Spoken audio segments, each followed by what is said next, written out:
Paul à Tyr. Navigation de Maïlée à Tyr. Paul et ses compagnons reprennent la mer, touchent à Cos et à Rhodes, changent de navire à Patara, passent en vue de Chypre, cinglent droit sur la Syrie et arrivent à Tyr, où le navire laisse son chargement, 1 à 3. Départ de Tyr. Il reste 7 jours avec les chrétiens de Tyr, qui, avertis par l'Esprit, conseillaient à Paul de ne pas monter à Jérusalem. Quand les voyageurs se remettent en route, hommes, femmes et enfants s'agenouillent sur le rivage et prient avec eux. Le trajet de Tyr à Ptolémaï achève la traversée. Après avoir passé un jour avec les frères de Ptolémaï, les voyageurs se rendent le lendemain à Césarée, 4-8 à. Paul à Césarée. Chez Philippe. Prédiction d'Agabus.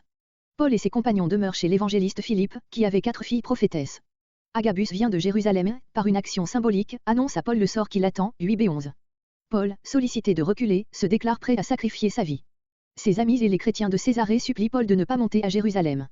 Il les prie de ne pas l'attendrir par leurs pleurs. Il est prêt à endurer pour le Seigneur Jésus, non seulement les chaînes, mais la mort. Ses amis, ne pouvant le fléchir, se soumettent à la volonté de Dieu, décembre 2014. Départ pour Jérusalem.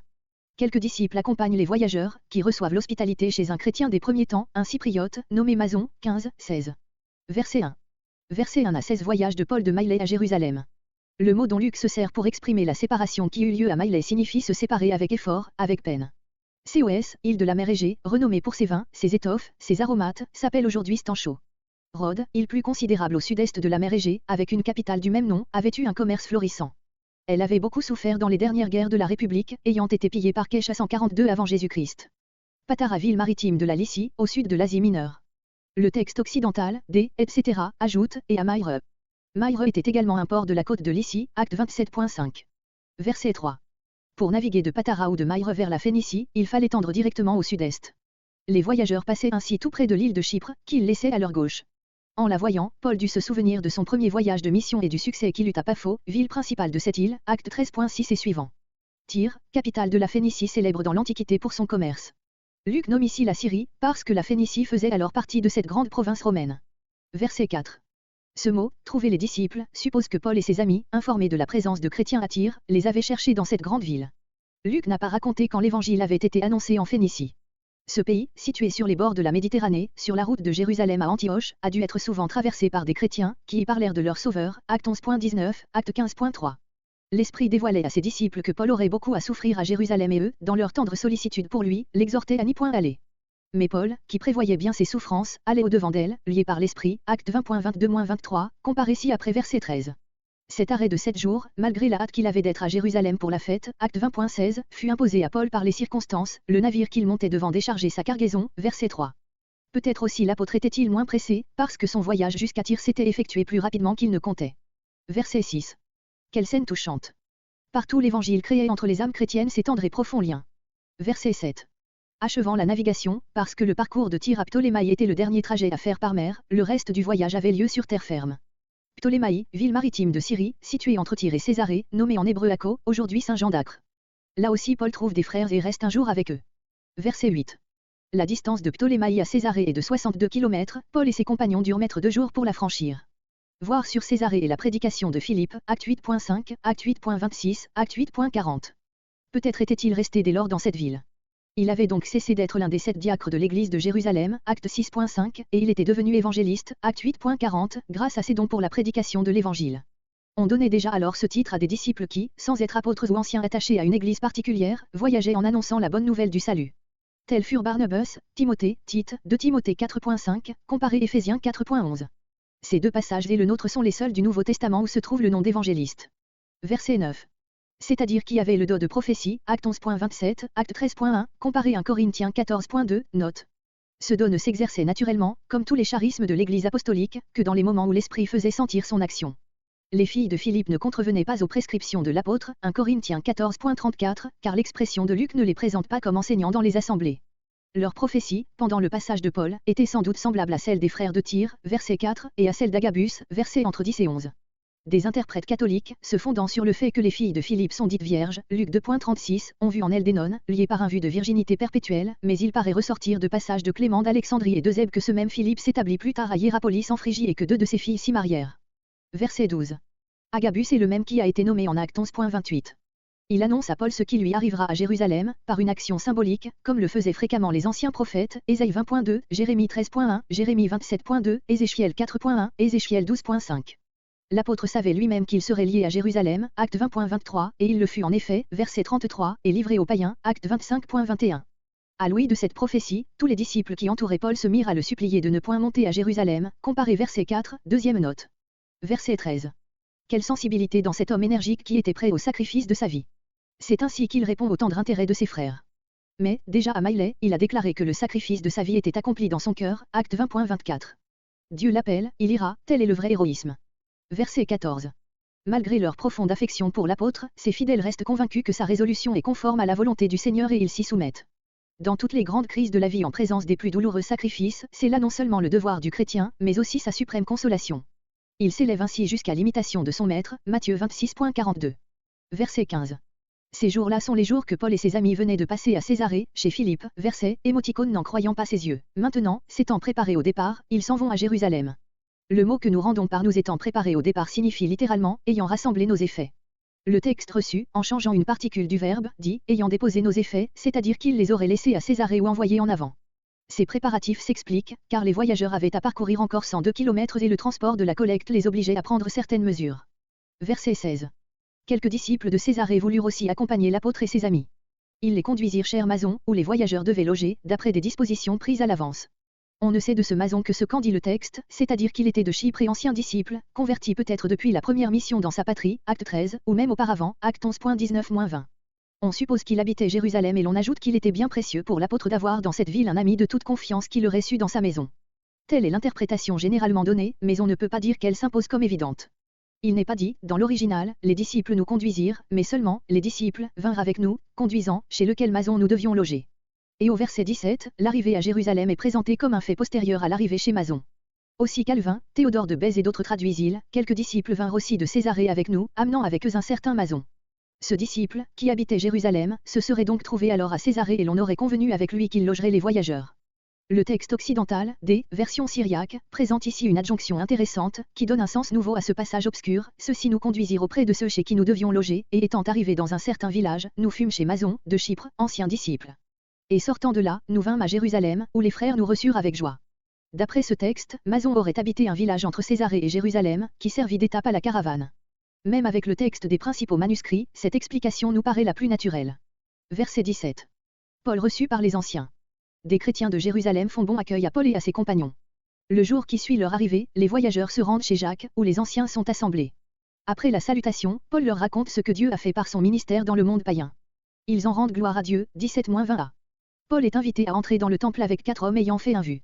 Les anciens informent Paul que des milliers de Juifs devenus croyants le tiennent pour un contempteur de la loi, qui détourne les Israélites de son observance et que la foule s'assemblera en apprenant son arrivée. Il propose en conséquence à Paul de se joindre à 4 hommes qui s'étaient liés par un vu, de se charger des frais du sacrifice qu'il avait à offrir, tous apprendront ainsi qu'il observe la loi. Il n'a rien à craindre pour les convertis du paganisme, ils restent sous le régime des décisions prises à la conférence de Jérusalem et qui leur ont été communiquées. Paul s'associe à ces hommes, se purifie avec eux et entre dans le temple pour annoncer le jour du sacrifice, 20b-26. Et émeute provoquée par les Juifs d'Asie. Paul, maltraité par la foule, est arrêté par le tribun. Le terme fixé pour l'acquittement du vu allait venir, quand des Juifs d'Asie reconnaissent Paul et soulèvent le peuple contre lui, en l'accusant d'avoir introduit des païens dans le temple. Ils l'avaient vu dans la ville en compagnie de Trophime d'Éphèse. Le peuple afflue de tous côtés. On entraîne Paul hors du temple, dont on ferme les portes. On va le tuer, quand le tribun, informé, accourt avec des soldats et des centeniers, le fait lier d'une double chaîne et demande ce qu'il a fait. Le tumulte l'empêchant de rien apprendre de positif, il ordonne de conduire Paul dans la forteresse. La presse est telle, sur l'escalier, que les soldats sont obligés de le porter. La foule suit en proférant des cris de mort, 27-36. Verset 17-36. Arrestation de Paul dans le temple. Ses frères étaient des membres de l'église de Jérusalem, parents et amis particuliers de Paul, qui s'empressèrent de le recevoir, ce n'est que le lendemain qu'il vit les anciens, verset 18. Mais Luc se plaît à noter cette bonne réception qui dut consoler et encourager Paul et ses amis. Verset 18. Voir sur Jacques, acte 12.17, deuxième note, acte 15.13. On voit par ce texte que les apôtres n'étaient pas à Jérusalem, puisque les anciens seuls se trouvèrent à cette réunion chez Jacques. Verset 20. Les chrétiens de la métropole juive, Jacques à leur tête, savaient donc se réjouir et glorifier Dieu des progrès de l'évangile parmi les païens, par le ministère, grec service, de Paul. Ce fait jette une lumière favorable sur la proposition qu'ils vont lui faire et qui a été souvent mal comprise. Le mot de myriade, littéralement 10 000, paraît une hyperbole. Mais Jacques pensait non seulement aux Juifs devenus chrétiens de la Judée, mais aux milliers qui se trouvaient alors à Jérusalem pour la fête de Pentecôte. Du reste dans le langage ordinaire ce terme était employé pour dire une grande multitude, Luc 12.1. Tous ces Juifs, nés en Judée, étaient zélateurs de la loi, Galates 1.14, et en pratiquaient encore les rites avec dévotion. Cette circonstance motive la proposition de Jacques à l'apôtre Paul. Verset 21. Les coutumes juives étaient les ordonnances de la loi, 6.14, ou les règles établies par la tradition. Jacques, en formulant cette accusation contre l'apôtre, n'exprime pas son propre sentiment, mais celui des chrétiens judaïsants. Ils ont été informés à ton sujet que tu enseignes à tous les juifs, dispersés parmi les païens, grecs, l'apostasie à l'égard de Moïse, leur disant de ne pas circoncire leurs enfants et de ne pas observer les autres coutumes religieuses. Voir, sur la valeur de ces accusations, verset 24, note. Verset 22. La multitude des croyants s'assemblera, non sur une convocation officielle, Calvin, bien moins encore d'une manière tumultueuse, mais par le motif indiqué dans ces mots, ils apprendront que tu es arrivé. B, C, quelques minuscules et la plupart des versions ont ce texte abrégé, qui est adopté par Westcott et Rortweiss, Nessel, qu'y a-t-il donc à faire? Sûrement ils apprendront que tu es arrivé. Verset 24. 4 membres de l'Église avaient fait le vœu du Naziréat, nombre 6.1, qui durait 30 jours, ce temps touchait à sa fin, verset 27, ils devaient offrir un sacrifice dans le temple et se faire couper les cheveux, on les laissait croître pendant la durée du vœu, nombre 6.12-21. Paul, selon le conseil des anciens, devait donc se joindre à ces hommes, se purifier avec eux, comme il paraît qu'il était pauvre, payer leur part du sacrifice commun, ce qui était considéré par les Juifs comme une œuvre de piété. De cette manière tomberont les faux bruits répandus contre lui et tous connaîtront qu'il ne se faisait lui-même aucun scrupule d'observer une cérémonie juive. Comment devons-nous apprécier le conseil donné à Paul? Si l'idée défavorable que les chrétiens judaïsants se faisaient de son ministère avait été justifiée, si l'apôtre avait réellement voué ses efforts à détourner les Juifs de la loi de Moïse, en leur persuadant qu'elle était abolie, verset 21, l'acte par lequel il aurait affirmé son respect pour cette même loi eût été entaché d'hypocrisie. Mais la position que Paul prenait à l'égard de la loi n'était nullement celle que ses adversaires lui attribuaient. Il exemptait les païens d'observer la loi, parce qu'il estimait qu'il était pleinement sauvé en embrassant par la foi l'œuvre que Christ avait accomplie pour eux et voulait accomplir en eux. Quant aux Juifs, il leur laissait toute liberté de se conformer aux commandements de la loi, pourvu qu'ils n'y visent pas le moyen de leur salut, il les exhortait même à rester dans la condition où ils se trouvaient quand ils avaient été appelés, 1 Corinthiens 7.18-20, il prescrivait à tous les membres des églises, dans leur rapport avec les faibles, qui considéraient les ordonnances légales comme sacrées, d'observer les plus grands managements et de se soumettre à tous les renoncements dictés par la charité, Romains 14.1 et suivant, 1 Corinthiens 8.1, 1 Corinthiens 10.23 et suivant. Lui-même avait fait circoncire Timothée par condescendance pour les Juifs, acte 16.3, et, dans sa propre vie spirituelle, il ne craignait pas de recourir encore aux vues pratiquées par les Juifs, acte 18.18, il tenait, pour son édification personnelle, à venir célébrer à Jérusalem une des grandes fêtes israélites, acte 18.21. Telle étant l'attitude réelle de l'apôtre à l'égard des institutions mosaïques, comment dissiper les injustes préventions qu'avaient conçues à son sujet les chrétiens judaïsants. Des explications verbales n'auraient pas été suffisantes, elles pouvaient engager des discussions qu'il valait mieux éviter. Un acte public, attestant d'une manière irrécusable le respect de Paul pour la loi devait atteindre, semblait-il, le but visé, plus promptement et plus sûrement. Les anciens pouvaient conseiller à l'apôtre d'accomplir un tel acte, puisque celui-ci était conforme à sa manière d'agir habituelle et qu'il ne portait nulle atteinte au principe du salut gratuit et de la liberté des païens à l'égard de la loi, verset 25, note. La proposition faite à Paul n'était donc en rien contraire à la vérité. Cependant elle était dictée peut-être par la prudence humaine plus que par la sagesse d'en haut. Elle aboutit, en fait, à l'émeute qui valut à l'apôtre de longues années de captivité, après avoir failli lui coûter la vie. Verset 25. Le but de ces dernières paroles est de rassurer Paul sur les conséquences de l'acte qui lui était proposé, tu n'as aucun scrupule à avoir quant aux païens devenus croyants, objet spécial de ton apostolat, ils restent parfaitement libres selon que nous l'avons décidé ensemble et que nous le leur avons écrit, acte 15.23 et suivant. Ainsi était sauvegardé le principe de l'apostolat de Paul, qui annonçait le salut par grâce par la foi. Nous avons traduit suivant le texte reçu, qui se fonde sur ces, des, majuscules, versions épars et qui présente le sens le plus satisfaisant.